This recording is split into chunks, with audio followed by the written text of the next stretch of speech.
सहनाववतु सहनो भुनक्तु सह वीर्यं करवावहै तेजस्विनावधीतमस्तु मा विद्विषावहै। ओम शांति शांति शांति। दोस्तों, योग साधक साधिका भाई बहनों को मेरा बहुत बहुत प्रणाम। आप के साथ वैदिक चैनल के सभी दर्शकों को मेरा बहुत अभिनंदन। पूरे देश ही नहीं, पूरे विश्व में इस वक्त भय का, तनाव का वातावरण व्याप्त है। पतंजलि योग पीठ एक ऐसा संस्थान है जहां योग, आयुर्वेद, वैदिक शिक्षा, प्राकृतिक चिकित्सा और जीवन निर्माण पर निरंतर शोध, प्रचार प्रसार निरंतर ही चल रहा है। परंतु परम श्रद्धेय स्वामी जी महाराज, परम श्रद्धेय आचार्य श्री ने शायद उस दैवीय शक्ति को आधारभूत बनाकर मानवता की पीड़ा हरने का संकल्प ही लिया हुआ है। केवल मात्र वर्तमान कालखंड का जो तनाव है, भय है, वैसा ही नहीं, एक भय जो पहले से ही वर्तमान में मुझे दिखाई देता था कि लोग कहते थे हृदय रोग हो गया, ब्लड प्रेशर हो गया, किडनी का रोग हो गया, अब तो सारी जिंदगी ये दवा खानी ही पड़ेगी, बीपी हो गया तो सारी जिंदगी दवा खानी ही पड़ेगी। परंतु परम श्रद्धेय स्वामी जी महाराज ने, परम श्रद्धेय आचार्य श्री ने उस मिथक को तोड़ा।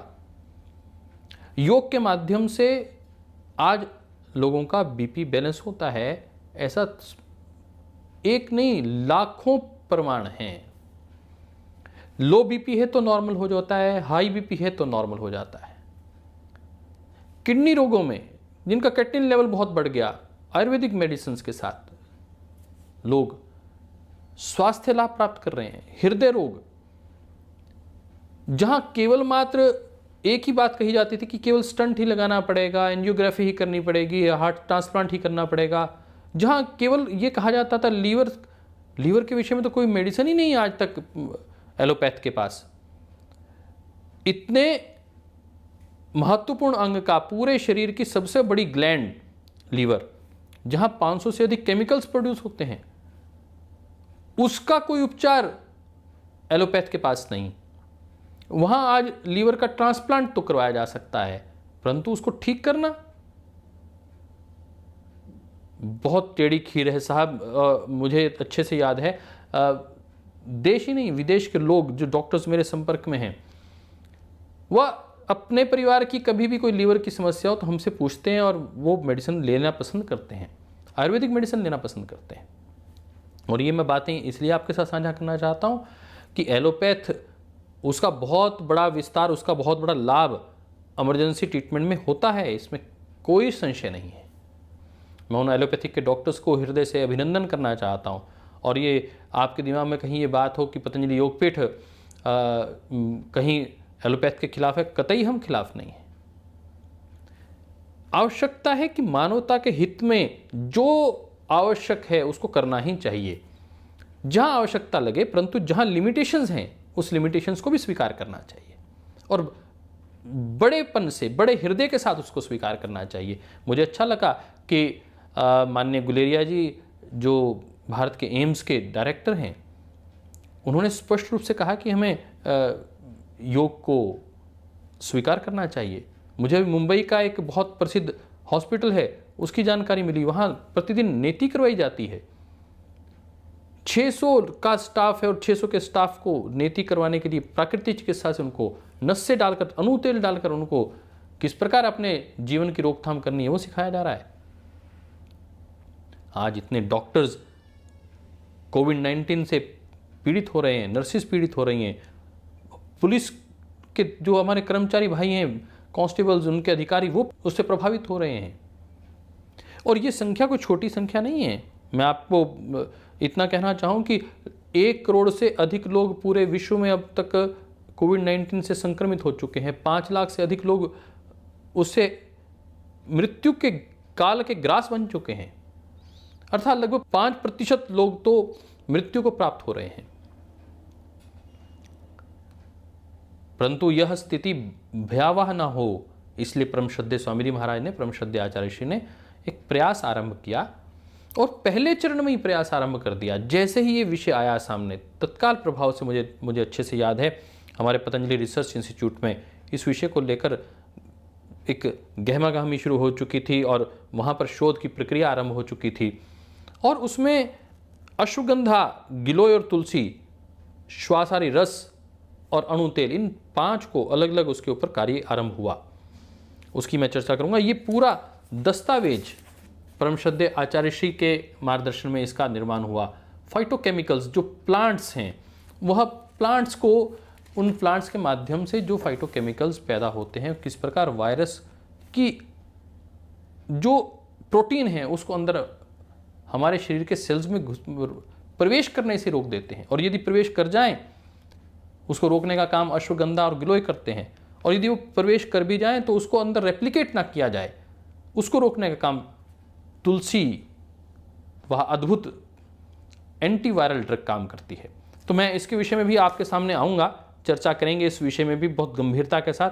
परंतु पहले हम चर्चा करते हैं आखिर वायरस कहते किसे हैं। मुझे भी आपके साथ वो चर्चाएं, मूलतः मैं मेडिकल का विद्यार्थी हूँ, इस नाते मैं वो चर्चाएं आपके साथ साझा करूँगा जो आपके तनाव को कम कर देगी, जो आपके भय को जो भय है वो अज्ञान के कारण है, बस इतना से समझ लीजिए। जो भी भय है इस वक्त वह अज्ञान है। जिस दिन आपको जानकारी हो गई कि ये क्या है और इससे कैसे बचा जा सकता है, क्योंकि यह वायरस तो एक नहीं है, 6000 प्रकार के वायरस हैं जिसे अभी तक जांच लिया गया है, जिनकी पूरा विश्लेषण, कैटेगराइजेशन कर दी गई है, वो हैं। और ये आज से नहीं, जब से ये आरंभ हुआ हमारा जीवनचर्या, तब से वो चले आ रहे तत्व हैं जिनसे ये वायरस बनाए। आखिर वायरस होता क्या है? मैं जो कह रहा था कि ये खेल चल रहा है, उसके पीछे की चर्चा भी मैं करूंगा कि ये मूलतः है एक अजीवित पदार्थ है, और अजीवित पदार्थ से निकला हुआ जो तत्व है वह वायरस का रूप लेता है। मैं इसको इस दृष्टिकोण से आपसे साझा करना चाहता हूँ। मोटे तौर पर हम इसको पढ़ते हैं कि बैक्टीरिया हो या वायरस, इसके माध्यम से रोग हुआ। बैक्टीरिया, वायरस, अमीबा, प्रोटोजोआ, ये जो विषाणु या जीवाणु, ये विषाणु और जीवाणु में क्या अंतर है साहब? वायरस को विषाणु कहा जाता है और बैक्टीरिया को जीवाणु कहा जाता है। यदि हम इस वायरस की बात करें तो यह वायरस पौधों में जब ट्रांसफ़र हो रहा है तब हो सकता है, पौधों से पशुओं में ट्रांसफ़र हो रहा है तो हो रहा है, या पशुओं से व्यक्तियों में ट्रांसफ़र हो रहा है तो ये वायरस इन्फेक्शन क्रिएट करता है। हम अब इस बात के ऊपर चलते हैं, आखिर पैदा कैसे होता है। तो ये पैदा होता है क्योंकि यह है तो अजीवित, तो फिर ये आगे कैसे बढ़ जाता है? इसके अंदर एक जीवनीय तत्व होता है, जो जेनेटिक मटेरियल जिसे हम कहते हैं, वो तत्व जो आगे रेप्लिकेट करता है। परंतु ये इसके अंदर कोशिका तत्व नहीं होता, सेल लाइन नहीं होती, सेलुलर पार्ट नहीं होता, जो बैक्टीरिया में होता है। वहाँ वो कोशीय तत्व है बैक्टीरिया में, और यहाँ वायरस में ये कोशीय तत्व नहीं है, इसलिए यह परजीवी है। जब किसी जीवित सेल के साथ इसका अटैचमेंट होगा तो इसकी रेप्लिकेशन करने की, जो अग्रेसर करने की जेनेटिक जो इसकी ताकत है, अर्थात डीएनए, आरएनए, लिपिड्स, प्रोटीन्स, वह एक्टिवेट हो जाते हैं और वहाँ से जनरेशन शुरू होती है। और वो जब तक लिविंग सेल के साथ टच ना हो तब तक उनकी रेप्लिकेशन हो ही नहीं सकती। और बैक्टीरिया से 100 गुना माइन्यूट ये तत्व है जिसको खोजा नहीं जा सकता, जिसको आम सामान्य आंखों से देखा नहीं जा सकता, सामान्य सूक्ष्मदर्शी से भी नहीं देखा जा सकता, विशेष सूक्ष्मदर्शी से इसको देखा जा सकता है। हम इस बात को आज आपके साथ साझा करना चाहते हैं। और भारत ने आज तक कोई भी वायरस पूरी दुनिया को नहीं दिया। ये अपने आप में एक महत्वपूर्ण बात है, ये गौरव करने वाली बात है। रामायण काल से लेकर आज तक, जहां रामायण में कहा गया कि हमारे यहां कोई चोर नहीं होता, कोई व्यक्ति बीमार नहीं होता, इतनी बड़ी घोषणा, ये वास्तविकता है।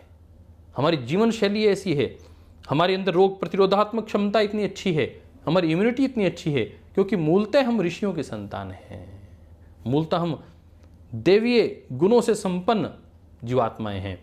परंतु मैं कह रहा हूं कि कालखंड के कारण हमने अपने अंदर जो जो विकृतियां आने दी, वह विकृतियां घातक सिद्ध हो रही हैं। आज पूरा विश्व इस बात को स्वीकार कर रहा है। आज अभिवादन की प्रक्रियाएं बदल रही हैं, लोग भारत की सभ्यता को स्वीकार कर रहे हैं। जो लोग अभिवादन किया करते थे आलिंगन करके, जो अभिवादन किया करते थे किस करके, जो अभिवादन किया करते थे हैंडशेक करके, आज उन्होंने भी नमस्ते जी कहना स्वीकार कर लिया। चाहे अमेरिका के राष्ट्रपति हों, चाहे ब्रिटेन के राजा परिवार के लोग हों, प्रिंस चार्ल्स हों, ऐसे नमस्ते जी करते हैं।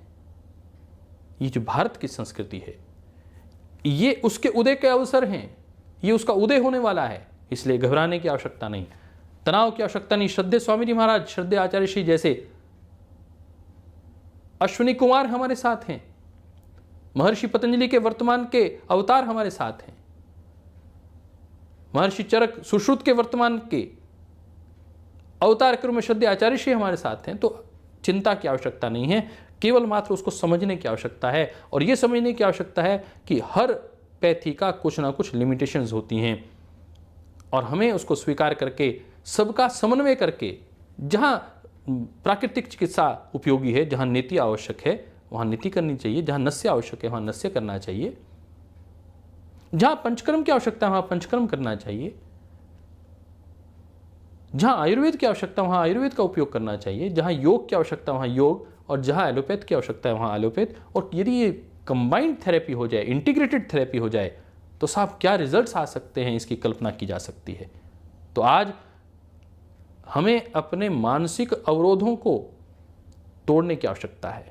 जो आग्रह बन चुके हैं मानसिक, उनको तोड़ने की आवश्यकता है। मानसिक दास्ता को तोड़ने की आवश्यकता है। क्या केवल टाई डालने वाला व्यक्ति ही एक अनुसंधान कर सकता है? क्या अंग्रेजी बोलने वाला व्यक्ति एक अनुसंधान कर सकता है?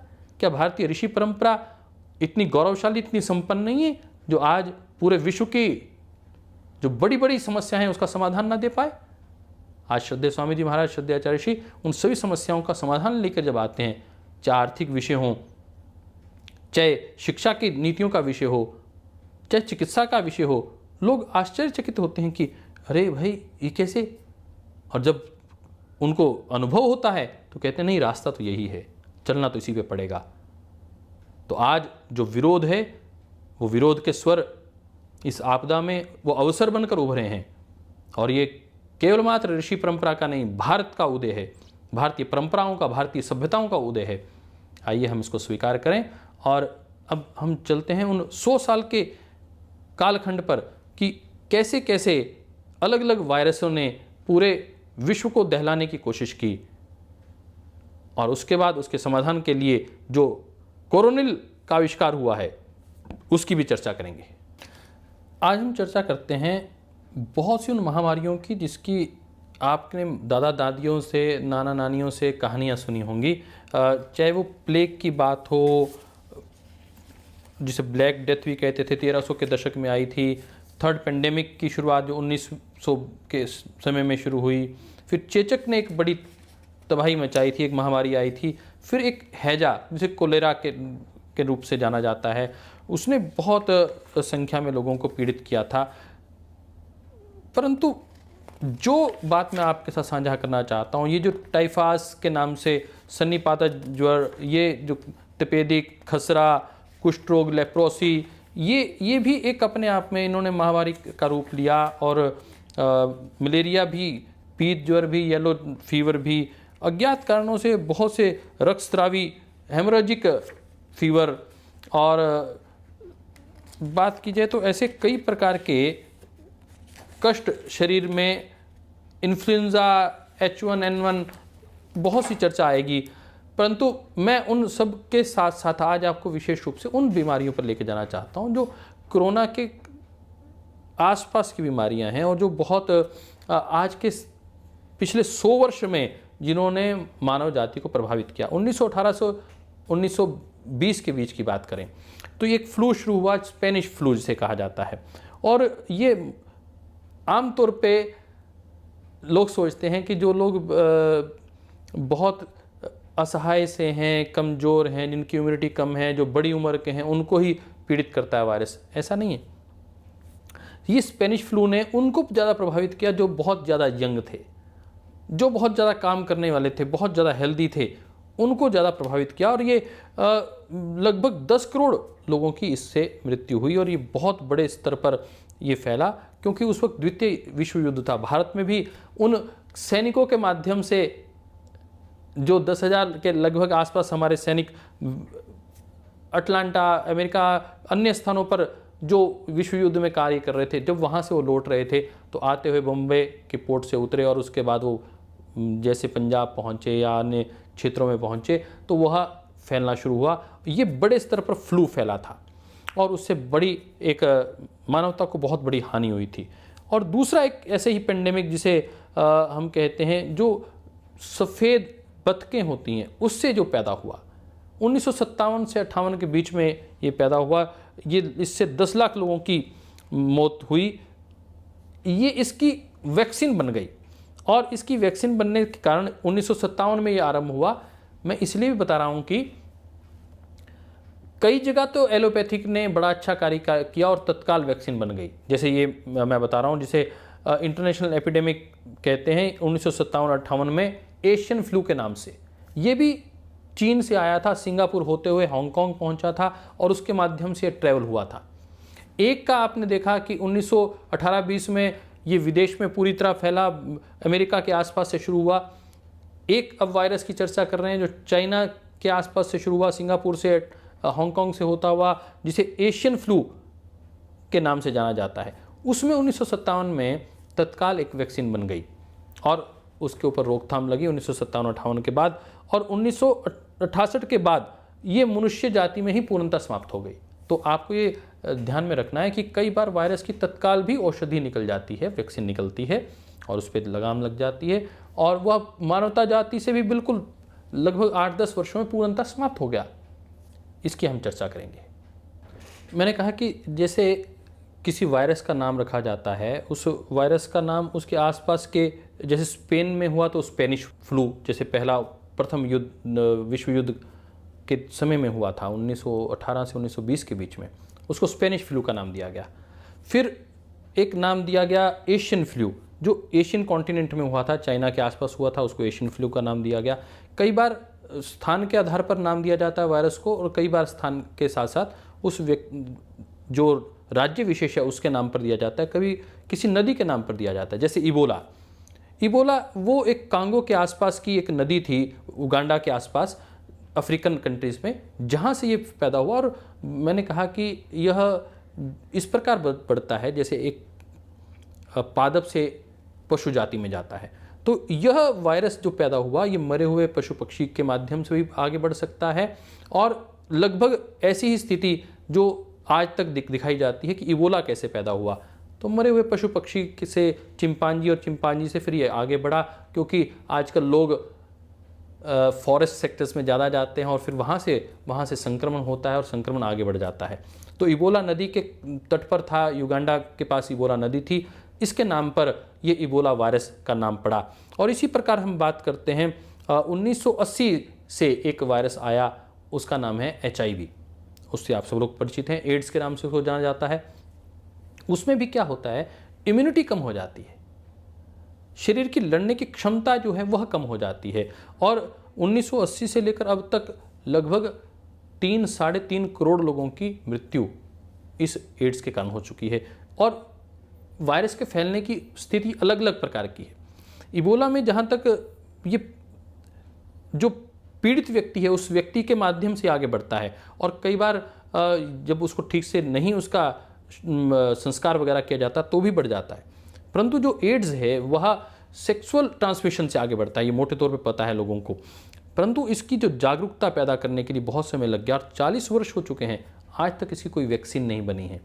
संयमित जीवनचर्या, ब्रह्मचर्य जीवनचर्या जो भारत की मूल योजना थी, मूल जो हमारी संस्कार पद्धति थी, उसका जो विषय था वही उसका समाधान है। यह समझकर आज तक एलोपैथ के सामने ये चैलेंज है।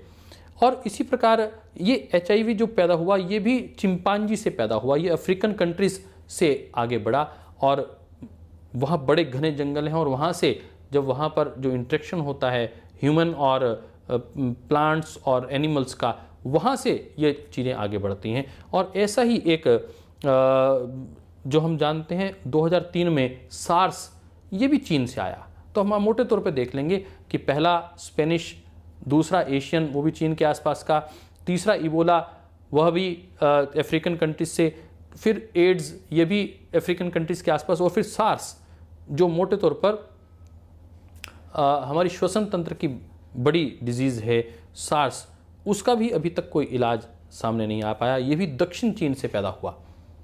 और अब हम बात करते हैं कोविड की। कोविड-19 भी जो ये एक विशेष वायरस है, इसकी भी मोटे तौर पर ये वुहान शहर से पैदा हुआ। और वुहान शहर में क्या था कि हमने आप सब लोगों को पता है, वहाँ पर पशुओं को मीट की जो मंडी थी, कहते हैं चमगादड़ के साथ इंटरेक्शन होने के कारण वो आगे बढ़ा। परंतु ये भी आपको ध्यान में रखना पड़ेगा कि वुहान में एक वायरोलॉजी लैब थी जहाँ वायरस के ऊपर विभिन्न अनुसंधान हो रहे थे। और एक संशय ये भी है कि यह कोई ना कोई केमिकल वेपन हो सकता है। मैं इसको यहीं छोड़े चाहता हूँ क्योंकि ये संशय की स्थिति है।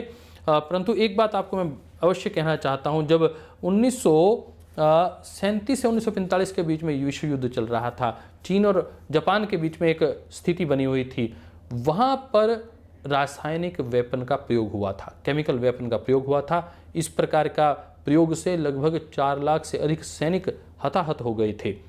कहीं ऐसा ही तो नहीं है ये कोविड-19 का षड्यंत्र?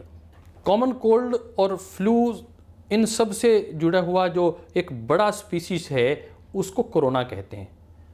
कोरोना केवल एक संक्रमण को नहीं कहते, एक वायरस को नहीं कहते, ये इन सब का यदि हम समूचे मान लें तो वो है। उसका एक भाग कोविड-19 वायरस भी है। कोविड-19 जो वायरस है यह श्वसन तंत्र पे ज़्यादा कार्य करता है। और हमने पाया कि जो श्रद्धेय आचार्य श्री ने भाई अनुराग वार्ष्णेय जी और हमारी PRI की टीम ने परम श्रद्धेय स्वामी जी महाराज के पावन निर्देशन में जो कार्य किया, उसमें इस बात को बहुत अच्छे से कहा गया। और क्या होता है, जब इम्यूनिटी कम होती है तो लोगों को कहा जाता है high dose of vitamin C लीजिए, एक्स्ट्रा प्रोटीन लीजिए। और यह जब इम्यूनिटी बूस्टर की बात आती है तो ये सबसे बड़ी होता क्या है, इसमें इम्यूनिटी ही सबसे ज़्यादा घातक कम होती है। और इम्यूनिटी पर सबसे ज़्यादा जब अटैक करता है ये वायरस, तो व्यक्ति की उस वायरस से लड़ने की क्षमता ही समाप्त हो जाती है और वहाँ व्यक्ति की मृत्यु की प्रक्रिया बनती है। जब हम आंतरिक रूप से अपने शरीर को शक्तिशाली कर देते हैं, प्रतिरोधात्मक क्षमता बढ़ा देते हैं, तो वह 100% हमारे साथ काम करता है। मैं इस दस्तावेज के माध्यम से ये पूरे विश्व को बताया गया कि ऐसे 100 लोगों के ऊपर ट्रायल हुआ, जिनमें से 50 लोगों को वहाँ मेडिसिन दी गई, जिसमें अश्वगंधा, गिलोय और तुलसी थी, श्वासाहारी रस था और अणुतेल था, वह उनको दी गई। और एक तरफ 50 लोगों को बस वैसी ही मेडिसिन का स्वरूप बनाकर दे दिया गया, वैसे ही कुछ दे दिया गया, परंतु वह वास्तविक रूप से उनको कोई मेडिसिन नहीं दी जा रही थी। तो उनको भी नहीं पता था और ना डॉक्टर्स को पता था कि कौन से मरीज को क्या दिया जा रहा है। और जब अंत में रिजल्ट आया तो पता चला कि जिनको मेडिसिन दी गई थी उनको 3 दिन के अंदर 69% लोग ठीक हो गए, और 7 दिन में जिनको मेडिसिन मिल रही थी वो सभी कोविड-19 के पॉजिटिव केसेस, जो माइल्ड और एसिम्टोमेटिक केसेस थे, वह ठीक हो गए। तो ये अपने आप में एक बहुत बड़ा शोध है। यदि ये किसी विदेश में ये शोध हुआ होता, किसी विदेश की धरती पर शोध हुआ होता, किसी टाई वाले ने ये शोध किया होता, तो निश्चित रूप से आज उसको नोबेल की घोषणा कर दी गई होती, पूरा विश्व, पूरा देश उसके साथ खड़ा हो जाता। परंतु आज जो प्रश्न चिन्ह खड़े हो रहे हैं वो केवल मानसिक दास्ता के प्रश्न हैं, केवल वो प्रश्न हैं जो भारत की इस ऋषि परंपरा पर विश्वास नहीं करते। आज हमें साबित करने के लिए, अपने आप को बार बार उसके लिए टेस्ट करने के लिए हम तैयार हैं। और श्रद्धेय स्वामी जी महाराज ने कहा है कि हम फेज़ 2B का ट्रायल था, इसके 3rd फेज़ में भी हम जाएंगे और इसमें क्रिटिकल पेशेंट्स के ऊपर भी हम काम करने का प्रयास करेंगे। हमने इसकी पूरी जानकारी, इस प्रकार के जो पृष्ठ है, पूरी पब्लिकेशन उसका किया गया है। और कोरोना रोगियों के लिए एक जो सफल अनुसंधान हुआ है, मुझे लगता है यह उनके हित के लिए है। और आयुर्वेद की ये यशोगान है, आयुर्वेद की गौरवगान है। और मैं यदि बात करूं कि ये गौरवगान भारत की जीवन शैली में सम्मिलित है। आज भारत की जो रसोई है उसमें हल्दी का, जीरे का जो प्रयोग किया जाता है, काली मिर्च का, लौंग का, धनिया का जो प्रयोग किया जाता है, तुलसी का प्रयोग किया जाता है। हर मंदिर में तुलसी का चरणामृत दिया जाता था। तब कोई वायरस हमारे यहाँ नहीं पनपता था। यह प्रक्रिया हम दोबारा अपने जीवन में शुरू करें। हम दैनिक रूप से तुलसी का प्रयोग करें, तुलसी का पान शुरू करें। और ये जो हमारी औषधीय तत्व, हमारी रसोई ही हमारी औषधि है, हम इसका यदि हम प्रयोग कर लें। और दादा नानी के जो नुस्खे हैं, ऐसे नहीं कहा जाता। हर माता जो घर पे हुआ करती थी वो एक वैद्यक का रूप में काम किया करती थी, नाई एक वैद्य के रूप में काम किया करता था। हर गांव में एक वैद्य हुआ करता था। इस प्रकार की भारत की परंपरा थी। आज वैसी ही परंपरा को पुनः जीवंत करने की आवश्यकता है। आयुर्वेद का यशोगान पूरे विश्व में हो रहा है, हमें उसको समझने की आवश्यकता है। अश्वगंधा, गिलोय और तुलसी, इनका एक भी नकारात्मक प्रभाव नहीं, परंतु जो एलोपैथिक जो मेडिसिन बन रही हैं उनको बार बार ट्रायल करने की आवश्यकता इसलिए है साहब, क्योंकि उनके घातक इफेक्ट हो सकते हैं, वो लाखों हजारों की जान ले सकते हैं, इसलिए उनको ट्रायल की आवश्यकता है। परंतु अश्वगंधा, गिलोय, तुलसी, ये लाखों वर्षों से टाइम टेस्टेड ये पदार्थ हैं, आयुर्वेद के ये मूल तत्व हैं। इनका मानवता को लाभ ही लाभ मिलेगा, हानि कुछ नहीं होगी। आइए इसे अपनाएं और अपने जीवन को रोग और तनाव और भय मुक्त करें। इसी भाव के साथ सर्वे भवन्तु सुखिनः, सर्वे सन्तु निरामयाः, सर्वे भद्राणि पश्यन्तु, मा कश्चित् दुःख भाग् भवेत्। ओम शांति शांति शांति।